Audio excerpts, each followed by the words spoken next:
I keep on adding skills. I have to learn, new things, new technologies, and of course, the thing is, I've learned in the past as well that too much, you know, relationship or too close relationship as a friend with the people that you are working with is not also good.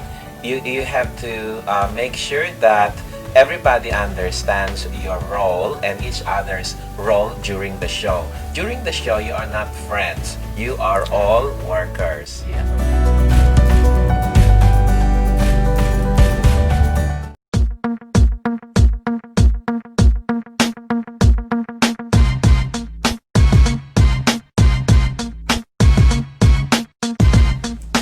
The glitz and glam is the fame, but it's the work backstage that makes the game. I'm Crystel and Leve Bundal, your host. Come with me behind the lens and watch their stories unfold. Our next guest is another creative that I know very well. I've worked with him before and have attended many of his events, and that's the first hint that you got there. He is a creative artist in the different areas of entertainment and design that I love the most, and that is events and interior designing. So he is an event director. He produces many events, fashion shows, concerts. He does interior designing, and he is also starting to do real estate. And I'm really excited to see what his story holds, how he started, what inspires him, who inspired him, how he's gotten to where he is today. So please welcome onto the show with me here at Behind the Lens, Albie Pri. How have you been? Oh, I've been great. Very busy, even during the COVID lockdown. Yeah, and you are a man of who loves design, all things design. Your beautiful house is filled with lots of greenery and lots of artworks as well. So you like to do interior design. You also love to do event planning. You direct and produce events as well. Yes. Can you tell us a little bit about how you got started there? I started just for fun. I went to a karaoke one night. Yeah. And then my friend just pushed me to sing. And then when I sang, everybody clapped. And, somebody told me, oh, you've got a talent in singing. Why don't you, study singing or get training in singing? And I said, it's just a fun thing. And then one day, I got so bored. And I was informed that Jim Paredes from Apohaiki Society is in Australia. So I contacted him through my friend, and he gave me the lesson for 2 years. And then I started singing and then meeting people. And then I joined a competition. A competition put up by a Philippine Community Herald. And I won in the, Congratulations! yeah, How did that I feel? got the talent. I was so, so excited. And then they told me, oh, there's a finals that you have to compete. And then I joined the finals. Unfortunately, I did not win. Somebody else won. But they encouraged me to join again. And then the second time, I won. Wow, that's amazing. What made you go back, and what were maybe like, how did you prepare for that, doing it the second time as well? Oh, I have to ask my friends to help me out. Yeah. And, I was doing the training with Jim Paredes. So, it gave me more confidence. So what you need only is confidence. People can sing. A lot of people can sing. But they just sing. And they don't sing with confidence and with the heart. So I guess if you're joining a competition like that, it has to be a combination. I'm not saying that I'm, a very good professional now, but I can tell if a person is just singing or not. And then after that, I joined other competitions, mainstream competitions. Sometimes I win, sometimes I lose. So that's how I learned. And then suddenly somebody offered me to do backstage work. So I did backstage, and then I started to direct small events, and then suddenly I learned how to do technicals in the paneling, yeah, and lighting at the same time. So it went all together. So when I direct a concert, I can tell them what to do in the stage because I had an experience of that. And then I started to do fashion, um, catwalk, modeling competitions, beauty pageants, and it just sprouted. And suddenly, I've learned these things, while working with people in the industry. So it helped me grew myself to be a confident person, and it helped me as well do my job as a teacher at TAFE. So I got more confident in talking to people, talking to strangers. I was very, very, like a person who doesn't want to interact with people before. I was very shy. Yeah. But because of this exposure, I was able to conquer my fear. And then I met a lot of people and I was able to improve myself and my business as well. So when I go to an event, I'm not afraid or shy to tell them what I do. And then suddenly I got more jobs, I've got more people to work with. And then I started my business in real estate and now mortgage broking. Yeah. And you still do a little bit of everything. Oh yes, because I'm a person who gets bored easily. I don't want to, sleep all the time. I want to spend my time doing something good, not only for myself but also for other people and the community. So aside from being bored and just wanting to explore different things, who made you want to explore being backstage and produce shows?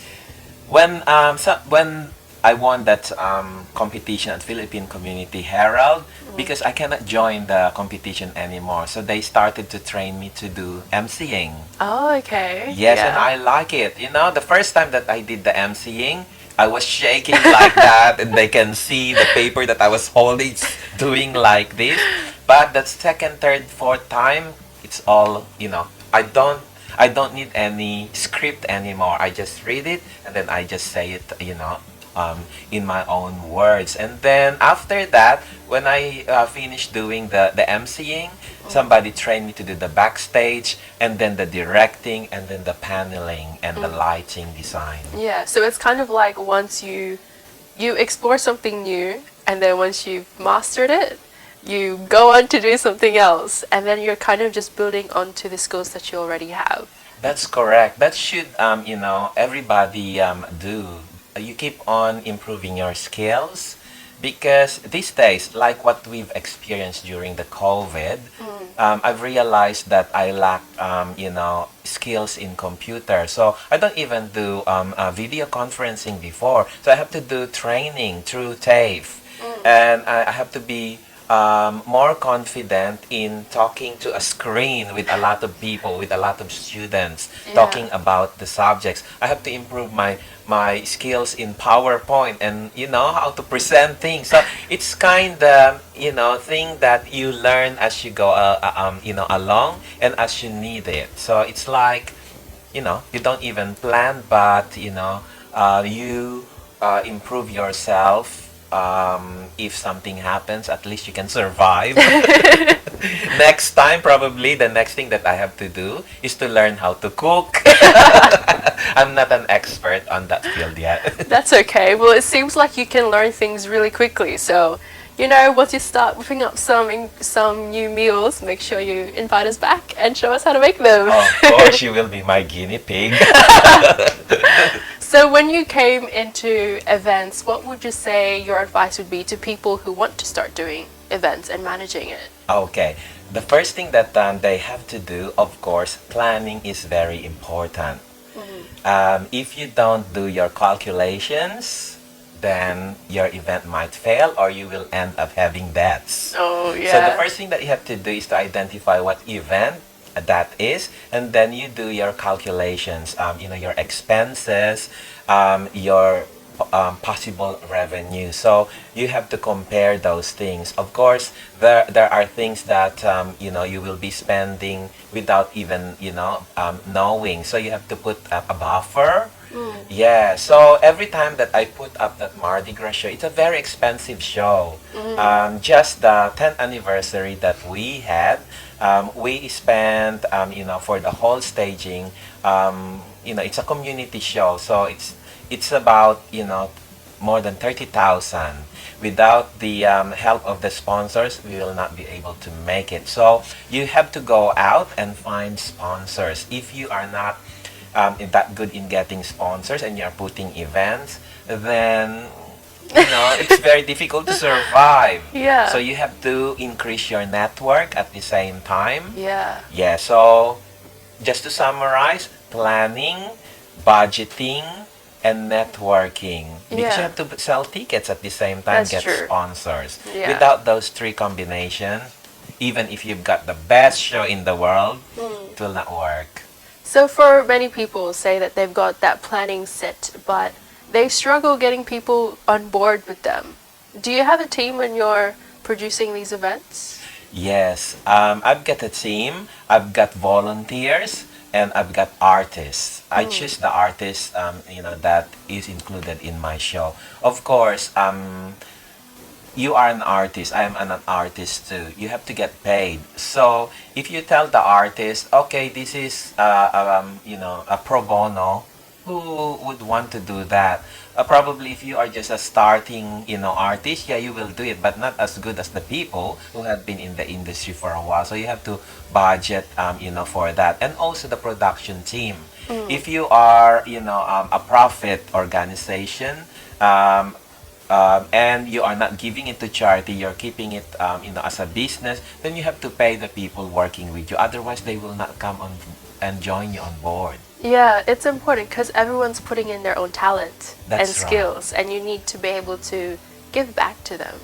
Because for many of them, that's their way of earning money. Kind of like you as a director, you Yes. producing events and getting people to come is how you're also able to receive an income and then put it onto another event that you're putting up.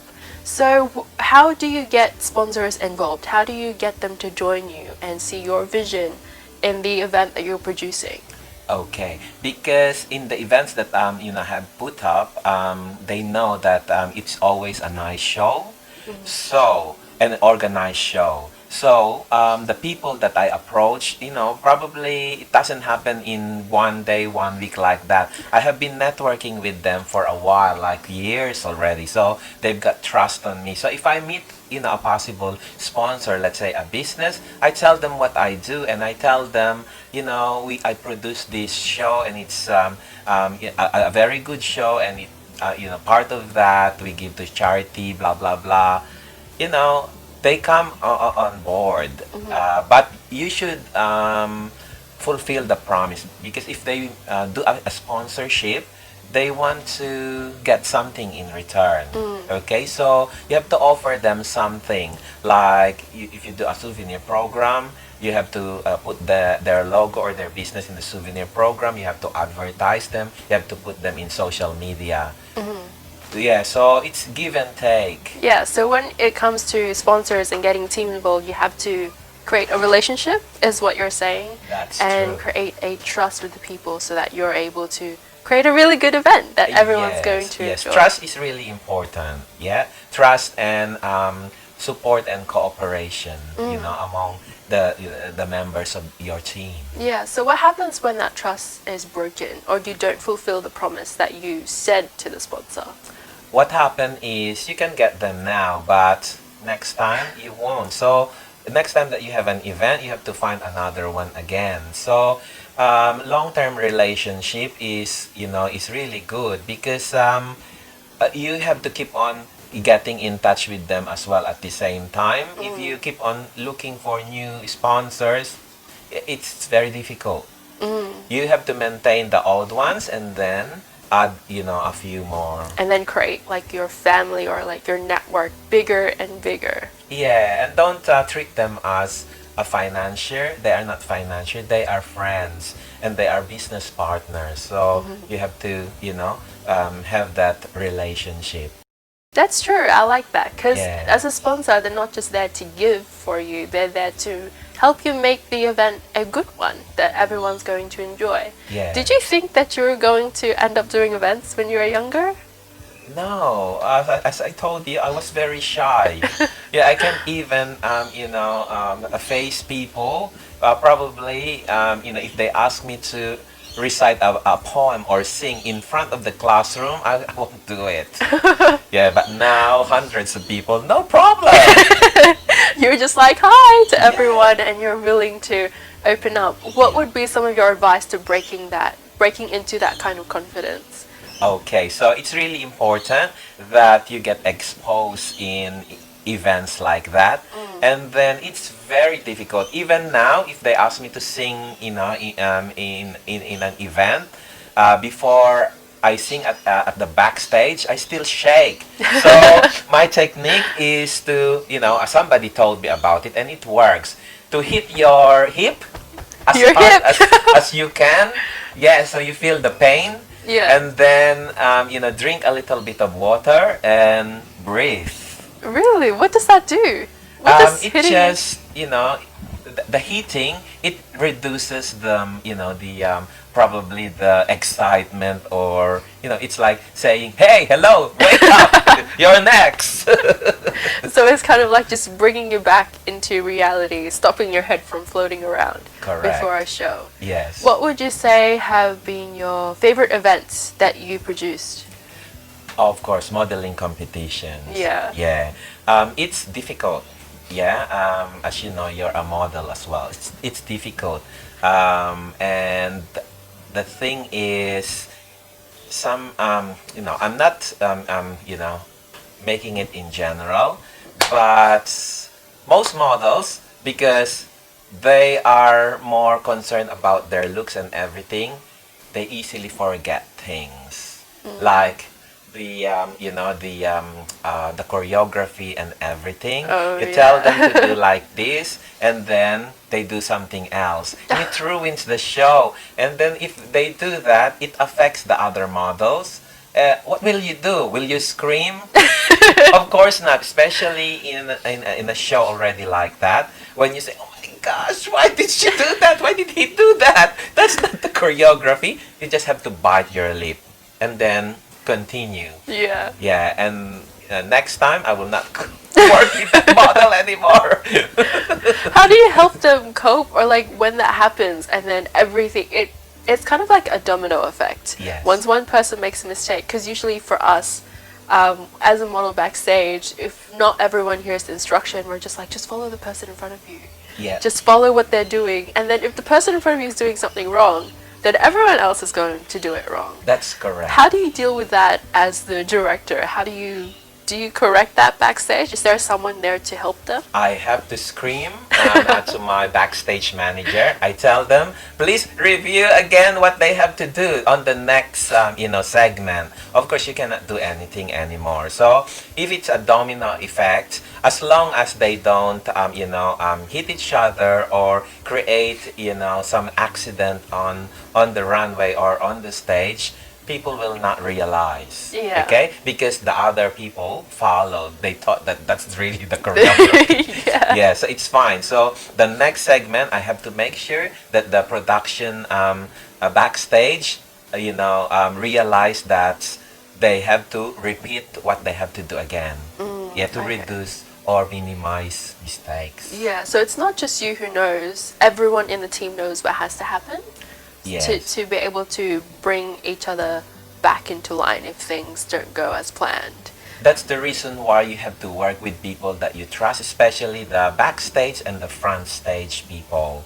Because, as you know, we've got mobile phones, we've got headsets. I stay in the control panel, so I can see everything, and I have to communicate with them. So if they don't get the proper communication from me, they don't do anything, and mistakes happen. Oh, Yeah, okay. that's why in a show like that, it looks very nice, proper. But behind the scene, I am there screaming and then stomping my feet and then probably throwing things on the table. Like that, people don't see that, but that's the reality. Yeah, that's true. Yeah. It takes a lot of work and focus Yeah. and self-control Yeah. to be able to produce shows that the audience is going to enjoy. So let's say for you, things might be going wrong at the time, but after the show, as long as people are happy, people Yeah. enjoyed it. Yes. How do you feel? Oh, I feel very good, of course. If people will say congratulations, you did well, we enjoyed. Yeah. If people will not say anything, I will feel bad. That means, oh, they did not enjoy it. Yeah. So, in all the shows that, we've done, we haven't had any, major complaint or drama about the show. That's good. Yeah. Well, all the other events that you've been able to manage, some of them I attended, and some of them I really enjoyed as well. I really enjoyed your Mardi Gras shows as well. It's very lively, and everyone's just having so much fun. It's like a big party, but you almost forget that it's also a show as well, because we're all just enjoying our time. Yeah. So when it comes to events now, has there been any differences compared to before? How long have you been doing events? Events, I started in 2017.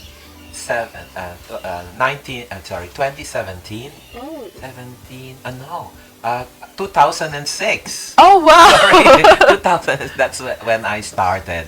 So I was not very, very good yet. Probably it took me about 2 years to become, a good director probably, or planner. So it needs experience. So by 2008, I was doing mainstream events already. Okay. How did Yeah. you get into doing mainstream events? Oh, when people,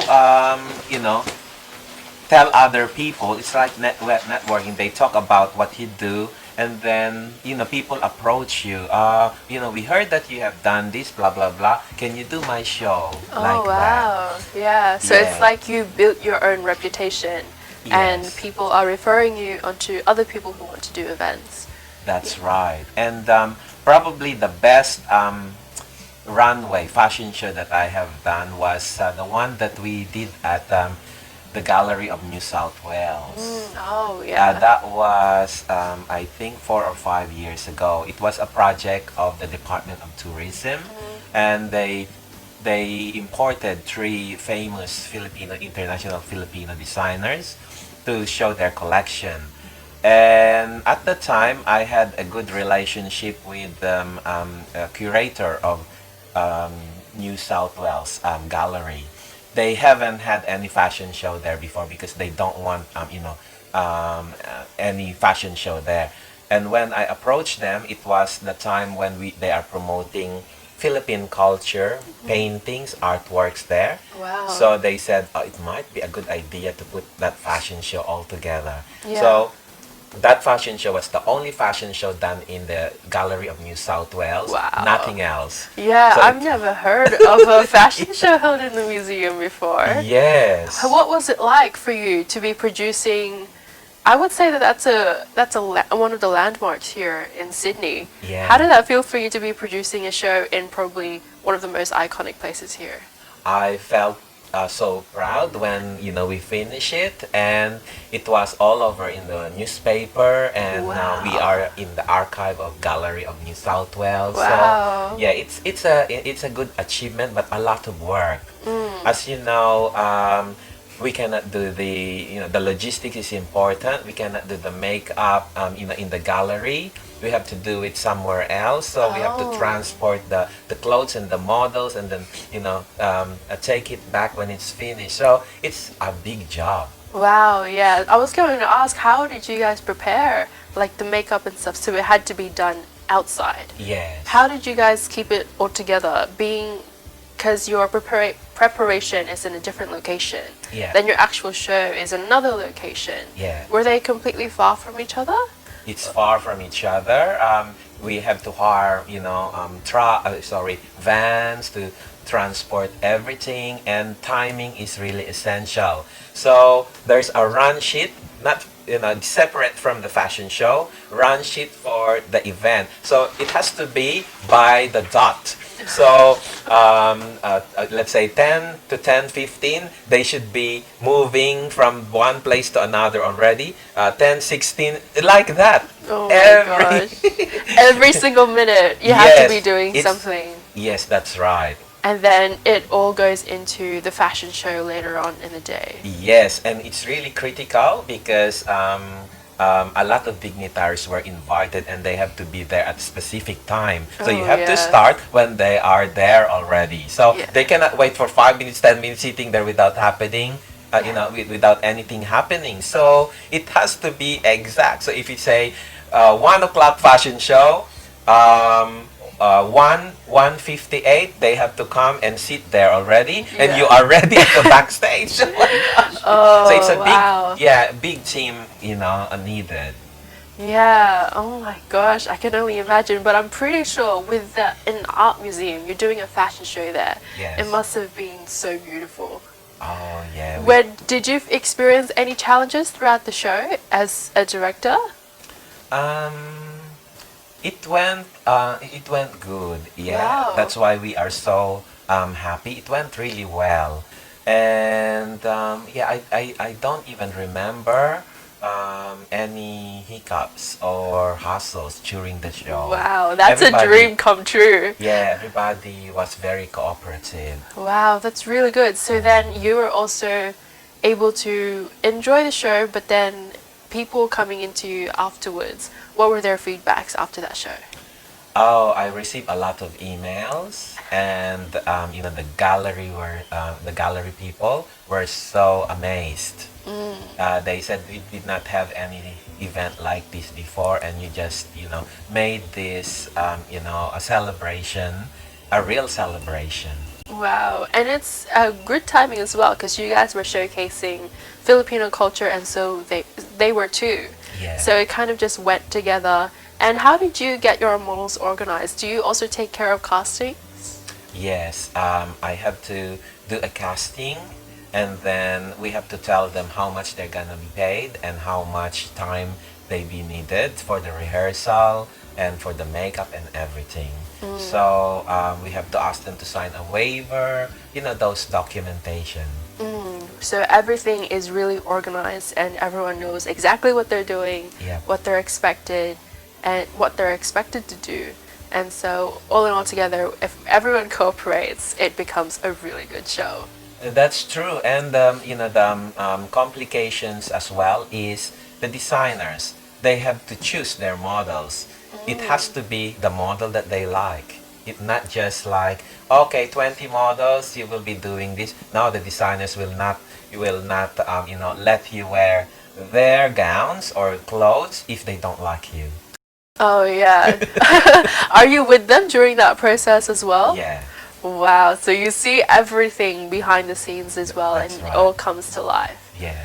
So, has there been any changes in events from 2006 when you were doing events and Yes. now to 2020? Yes. What have been some of the biggest changes you saw in events? It's more technical now. There's a lot of lights that you can use to improve your show. LED screens, oh, they're wonderful because you don't have to do physical props anymore to put on Oh, the yeah. stage. Just have a very big LED screen, and you can change the background, and it looks amazing with the LED lights and everything. Those graphic gobble lights that you can put everywhere. It's lesser job for a stage designer, and it's more job for technical people. Yeah. And would you say that people before who were doing events and are still doing events now have to have the ability to adapt to that kind of change? How are people adapting to everything being technology now? Do you see people falling behind, or is everyone able to keep up? I can see new faces now. I just don't know because some people they don't want to update. You have to, keep with the times. You have to learn new skills. Otherwise, you'll get left behind. Oh yeah, and then people will find people who are more updated and more in tune with the audience. I think that's really important as well, because That's right. when you're creating events, you're catering to the people of now, Yes. not the people of yesterday or 2 months ago. Correct. What would you say has been the biggest lesson you learned in events? Oh, the biggest lesson that I've learned, in events is, being prepared all the time and prepare a proper detailed run sheet because there are things that sometimes you did not foresee that will happen. But if you've got a detailed run sheet and you keep on reading it all the time, you will see what's missing. Okay, and if you're not prepared to do the flexibility during the show as well, then something might happen. So you have to have a plan B all the time. Yeah, so detailed run sheet is really essential. Yeah, so you have to know the events from back to front. So you know everyone's job, because from being a singer, then being an MC, then learning all the technical side of producing shows and doing them on your own.